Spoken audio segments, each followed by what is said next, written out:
Previously on a very special Clone High. Again, Hudson at the line towards the net. Rebounds! Score!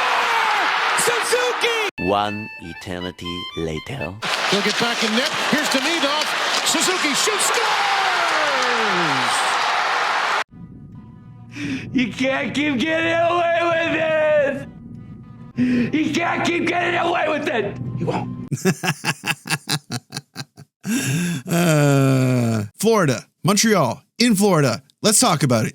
Way back in the 1980s, secret government employees dug up famous. Oh man, I love when they play Florida. This was a cool game. Much of it was scoreless, but it was exciting the whole way through. I loved it. This is such a fun team to watch. They're very exciting. This game has the typical Habs finishing moment, and we're going to recap it here. But first, if you're not already a subscriber, I would love if you considered subscribing. We've hit 20,000 subscribers. Can we get to 25,000 subscribers by the end of the season? Does that make sense? I wonder. If the Habs make it to the playoffs again, it's incredible how many eyeballs come into YouTube wanting to watch to see what's up with the Montreal Canadiens. It could happen. It could happen. Everyone else just like the video, hype it, whatever. Join the Discord. We're always chatting in Discord. Come join us chatting in Discord. But how about we talk about this game? Et c'est comme toujours, il faut commencer avec la formation de départ. So let's start with the starting lineup. Nos attaquants, our forwards. Caufield, Suzuki, Texier, Slavkovsky, Kapanen, Demidov, Bolduc, Danault, Anderson, Blais, Veleno, Gallagher. No défenseur, our defensemen, Matheson, Dobson, Hudson, Carrier, Xhekaj, and Engstrom draws in. Struvel's going to sit for the night. No Gardien, our goalies. Montembeault is back. Welcome back, Montembeault. Dobesh is going to be taking a seat on the pine. Fowler watching from the player's box. So yeah, Montembeault coming back. The discourse around this has been going on for a while. He hasn't played since December 2nd for the Montreal Canadiens. That's a good long reset. He needed a reset. He got two. He had a week reset, and then he had this one, which was like, 2 weeks. He played in Laval. He had a stinker in Laval, but then he had a great game where he let in just one goal. If you're a fan, I stick to this. If you're a fan, you want him to succeed. There's a lot of people that I don't think are thinking with their brains, wanting him to fail. Why would you want one of our players to fail? That's not, you might think that Fowler's the future and that perhaps Montembeault is getting in his way. But if he's clicking, if he's playing well, and he's giving the team a chance to win, you want him to perform like that. It's going to be Montembeault versus Tarasov, the backup goalie curse. Montreal, of course, is going to have difficulties scoring goals against Tarasov. If it was Bobrovsky, they might run up the score on him. Who knows? Anyway, they face off, and the game is immediately having this air of urgency, a very fast-paced game, and I'm concerned. I love my team. I love the Canadiens. I have faith in them. I worry that they can keep up the consistency period after period. They have trouble with that. I recognize that. It's realistic. They're a young team, and maybe they don't realize that attention to detail is among the most important things of this game. So they're both fighting end to end. They're playing a very special game here because they're playing fast. And because they're playing fast, it only takes a small mistake defensively and your opponent is afforded a high danger opportunity, which could result in a goal, of course. And speaking of mistakes, Enos Ballskins takes a high sticking penalty on Bolduc. He's going to the box for 2 minutes. Let's see how the power play plays on the road. It could have been better. Texier on the second line power play probably gets the best opportunity of this first power play of the night. And you just feel like this game, it's going to be a tight one. Now we see Suzuki with incredible vision, but can't quite get the puck to Texier here, sadly. And now Slav to Demidov to Hudson right in front, but can't find the handle on the puck. Still in the first period, Mikolas saves a goal here as Anderson nearly gets it over to Bolduc for a backdoor feed. So lots of action, although no scoring yet. I like this little shot of Martin St. Louis grabbing the iPad here. Il me faut checker mes Clash of Clans, tu sais? And that's going to do it for the first period. Tied at 0. Let's head on over to the second. In the second, Aaron Ekblad loses Demidov and takes a penalty. We're headed back to the power play. Let's see if it can be a little bit more productive. On the power play, we see Caufield feeding Suzuki in front, but Suzuki can't tame the puck here. And before the power play ends, Caufield, brilliant opportunity, but continues to be cursed and misses a wide open net. No one can believe this one, including the audience who are groaning. By the way, I think that I mentioned this later in this video, but it is incredible the amount of support the Montreal Canadiens have in Florida. It's all the snowbirds, right? Now we see Marchand trucking Carrier, but Carrier takes the hit to get it to Texier, who brings it in. He looks 5-hole on Tarasov, but can't squeeze it past him. Panthers now on a strong shift. Finally, Hudson says, enough of this, I'm going to take down Anton Lundell.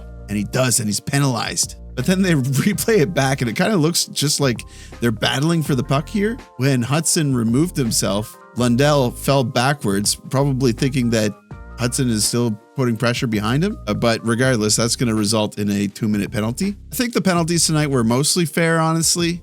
There were some stinker calls. I wish they would have just let them play. That's what was annoying.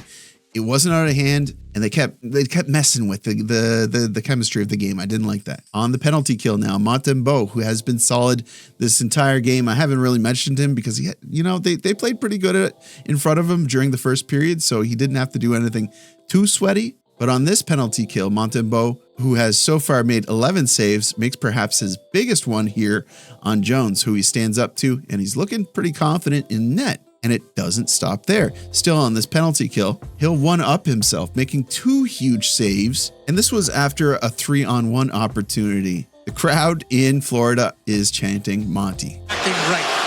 Goes Storinen. Put it behind the net. You can hear the Canadiens fans. That's got to feel good for him. Now it looks like Caufield is getting a penalty here. I was kind of baffled. It looked like he was battling his opponent and got the penalty for unknown reasons. I think St. Louis thought the same thing. And then it cut to commercial break. When it came back, Nick Suzuki was in the box. So I didn't realize they played it back. He does get his stick into the gloves of the Florida player. So that's a penalty. It did look weak, but that's a penalty, man. Again, Montembeault goes back to killing this penalty, and they kill that off. Still, at the end of the second period, tied at 0. Shots are 18-17 in favor of the Canadiens, I believe.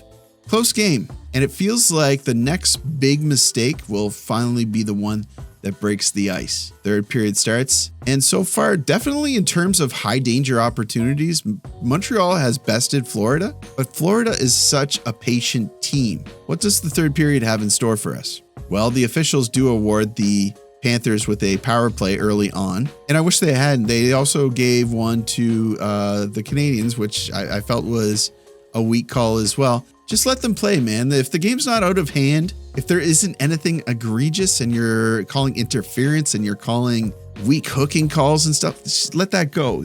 Tripping, high sticking, puck over the glass, yeah, I call those ones. But if the game is running fine, just observe. Just observe. But now we're going to talk about a real penalty. And this was a momentum killer. You felt like this was the one. Flav takes a pretty bad penalty here after what I feel was some frustration from Slavkovsky. He trips his opponent who had just recently stripped him. I feel like this one was a little bit of retaliation for stripping him and stealing the puck. So yeah, that feels bad, and you feel like because of that, it's going to result in a goal. Side in move, he made it work. He'll scoot behind the goal and all the way around. Marchand, high slot, shoots, scores. Sure enough, Marchand scores 1-0. Yeah, you felt like it was coming. You wish that Montembeault would have seen this one. It's unfortunate. He's played so well up until this point, but that's also a very dangerous spot to be shooting from. So I'm not totally mad about that one. The next one, however, not too happy with. A racetrack for the Canadiens, but it is Reinhart. Scores!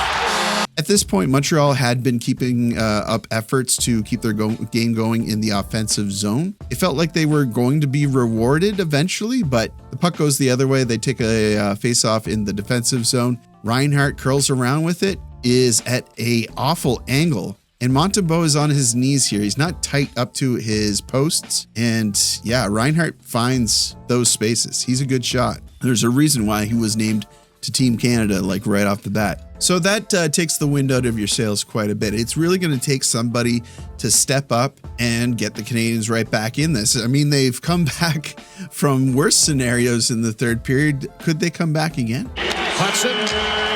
Caufield kicks it into gear. Cole Caufield with an opening. Caufield right in. Scores! Caufield makes it 2-1. Holy smokes, man. What the heck, Caufield? Why don't you just do this all the time? This was an amazing goal. Wow, like I had goosebumps. He looked clean on this one. But that's just one goal. They still have a mountain to climb. This whole game has gone without any goals up until the third period. Can they do the impossible? Can they come back in the third period like they always do? It's not impossible. Nothing's impossible. All you have to do is put your mind to it, right? Well, it's getting near the end of the period and they've pulled Montembeault. Things aren't looking good. There's only around a minute left. People are crushing up their drink cups, stashing them underneath their seats, throwing their popcorn on the ground and starting to make their way to their cars when this happens. Down by Tarasov, and he doesn't know what to do for sure. He'll get back in net. Here's Demidov. Suzuki shoots, score! Nick Suzuki, he's done it again. I can't believe he's done it again. Demidov to Suzuki. Wow, what a play. Florida's scrambling here, and Suzuki saw a little bit of light behind Tarasov. He makes it work. And as usual, 60 minutes was not enough, so we're going into overtime. They dropped the puck in overtime, and Panthers start with the puck, and they did not want to let it go.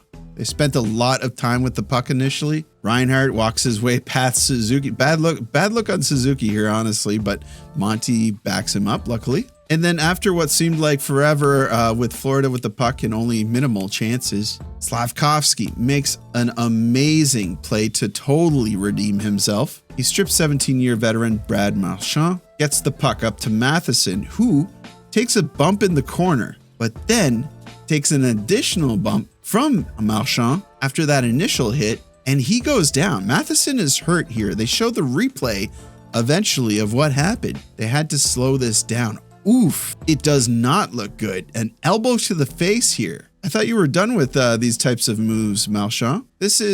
Marchand, you need to get yourself down to Mario's Pizza in Donaire right now.